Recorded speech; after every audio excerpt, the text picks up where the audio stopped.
Hello friends. இன்னைக்கு வந்து பிரான் fry எப்படி பண்ணலான்னு பார்க்கலாம் வாங்க.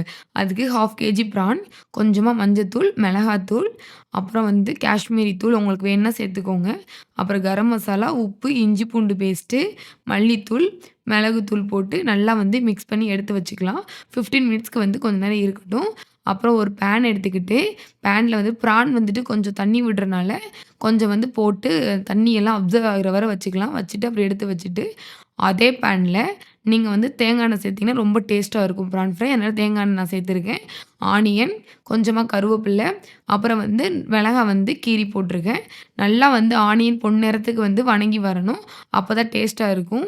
வணக்கி எடுத்துட்டு, அந்த பிரானையும் வச்சிருக்கோம் பார்த்தீங்களா, அதையும் மிக்ஸ் பண்ணி நல்லா வந்து சுருண்டி வர அளவுக்கு நல்லா வணக்கிட்டே இருக்கலாம். அப்பதான் வந்து டேஸ்ட்டா இருக்கும். நல்லா ஃப்ரை பண்ணி எடுத்துக்கலாம். இத வந்து கண்டிப்பா ட்ரை பண்ணி பாருங்க. டேஸ்ட்டா இருக்கும் இந்த ரெசிபி. முடிச்சிட்ட பிறகு லாஸ்ட்டா நல்லா சுருண்டி வந்துட்ட பிறகு இறக்கணும்னா சூப்பரா இருக்கும். நீங்களும் இதே மாரி ட்ரை பண்ணி பாருங்க. Thank you.